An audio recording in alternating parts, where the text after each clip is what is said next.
जब हम किसी चीज़ के लिए बहुत ज़्यादा मेहनत करते हैं, दिन रात एक कर देते हैं और फिर अगर हम उस काम में फ़ेल हो जाते हैं, जो हमारा हौसला टूटता है, जो हम टूट के बिखरते हैं, दोबारा जुड़ना बहुत मुश्किल हो जाता है। नीट का एग्ज़ाम हर साल लाखों बच्चे देते हैं और हर साल लाखों बच्चों का हौसला टूटता है और इनमें से कई सारे ऐसे बच्चे होते हैं जो बहुत मुश्किल से अपने आप को संभालते हैं और फिर से अपने सपनों के लिए जी जान लगा के एक और कोशिश करते हैं। पर उनके साथ दिक्कत पता है क्या आती है कि उनको लगता है कि अगर हम एक बार फेल हुए तो बार बार ही फेल हो गए। मेरे साथ भी यही समस्या थी। जब मैंने नीट का एग्ज़ाम पहली बार दिया था तब मेरे मार्क्स थे 270 एंड उसके बाद जब मैंने ड्रॉप लिया था, उस ड्रॉप ईयर में क्या हुआ था कि स्टार्टिंग से मेरी प्रिपरेशन तो अच्छी चल रही थी, पर फिर बाद में क्या होता है कि बहुत कम मार्क्स आए मेरे मॉक टेस्ट में एंड मुझे लगा कि इस बार मैं फिर से फेल हो जाऊंगी एंड एज अ रिज़ल्ट उस साल मैं फिर से फेल हो गई।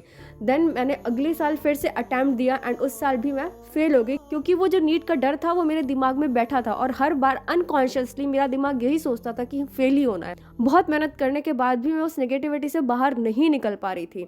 और फिर जब मैंने सोचा कि ये आखिरी अटैम्प्ट है जो कि मैं देने वाली हूँ, आखिरी का मतलब है कि इसके बाद मैं मेहनत करूंगी ही नहीं। और उस साल मुझे खोने का डर नहीं था कि अगर मैं मेहनत करके अगर मैं फेल भी हो जाती हूँ तो मुझे इस चीज़ का डर नहीं होगा। बहुत मुश्किल से मैंने अपने मन से उस डर को हटाया कि मॉक टेस्ट में कम मार्क्स आए तो डरना नहीं है, फाइट करना है, बहुत लड़ना है। क्योंकि इस टाइम पे यही होता है कि बहुत बच्चे ऐसे होते हैं कि स्टार्टिंग से उनकी प्रिपरेशन सही जा रही होती पर लेकिन फिर से उनका दिमाग उनको ट्रिक कर जाता है। फिर एक बार कम मार्क्स आ गए मॉक टेस्ट में, फिर उनको लगता है कि अब कुछ नहीं होने वाला है, अब उनको लगता है कि बस बहुत हो गया, इस साल भी मेरा सिलेक्शन नहीं होगा।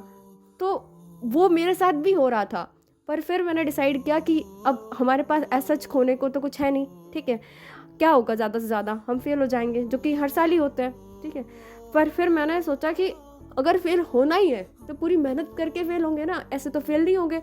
और यही सोच के मैंने डिसाइड किया कि मॉक टेस्ट देंगे, ठीक है। यूजुअली क्या होता था कि मैं मॉक टेस्ट देती नहीं थी क्योंकि मुझे डर लगता था कि कम मार्क्स आएगा, निगेटिविटी आएगी, ये सब सोच के मैं मॉक टेस्ट देती नहीं थी। पर फिर मैंने यही डिसाइड किया कि अब कितने भी मार्क्स आ जाए मॉक टेस्ट में, 200 300 कुछ भी आ जाए, मॉक टेस्ट तो देना है, ठीक है, और अच्छे से देना है। तो मेरे मार्क्स आए 330 और एग्ज़ाम के 1 महीने पहले की बात है, 1 डेढ़ महीने पहले की बात है कि 330 मार्क्स आए। मतलब इट वॉज द लोएस्ट जो कि मैंने उस पूरे साल पे स्कोर किया था।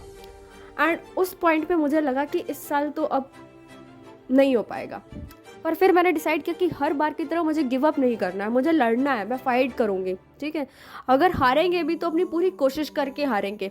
हम ऐसे नहीं हारेंगे कि हमारे मन में रह जाए कि अगर हम कोशिश करते तो शायद आज कुछ चीज़ें अच्छी होती। एंड एज अ रिजल्ट जब मैंने नीट 2019 दिया तब मेरे मार्क्स आए थे 621 आउट ऑफ 720, जो कि उस टाइम पे एक डिसेंट स्कोर था। मेरी ऑल इंडिया रैंक 3924 थी and I was expecting the top college of my state and this is the result of my persistence, hard work without any fear of Fehling, ठीक है।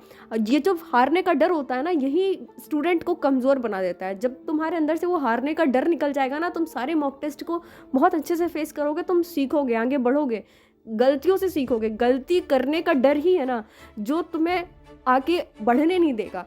तो वो जो गलती करने का जो डर है वो अपने अंदर से हटा दो। जो गलतियाँ तुम कर रहे हो ना उसको एज अ अपॉर्चुनिटी बनाओ कि अगर मैं आज ये गलती कर रहा हूँ तो अगर मैं इस चीज़ से मैं सीख रहा हूँ तो आगे अगर ये क्वेश्चन नीट के एग्ज़ाम में आता है तो मेरे लिए अच्छा है, क्योंकि मैंने अपनी इस गलती को रेक्टिफाई किया है। मैंने अपनी इस गलती को अपना स्ट्रॉन्ग पॉइंट बनाया है। अपने वीकनेस को एनालाइज करना मॉक टेस्ट में बहुत ज़्यादा ज़रूरी है। उस वीकनेस को एनालाइज करके अपने आप को सुधार के आगे बढ़ना, ताकि नीट के एग्ज़ाम में ऐसी कोई गलती तुमसे ना हो। अपनी गलतियों को मॉक टेस्ट में एनालाइज करना, रेक्टिफाई करना एंड उससे सीखना, यही सक्सेस का राज है नीट के एग्ज़ाम में, जो मैंने परसिस्टेंटली 1 साल तक किया। हर चीज़ में मैंने अपने आप को परफेक्ट बनाया।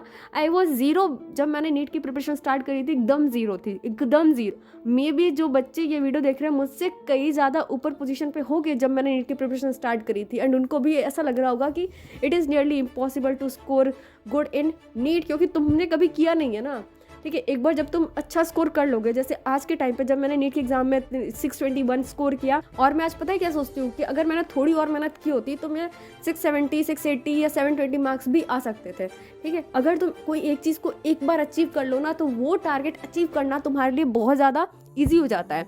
पर लेकिन अगर तुम बार बार किसी चीज़ में फेल हो रहे हो तो वो चीज़ नेगेटिविटी तुम्हारे अंदर आएगी ही आएगी।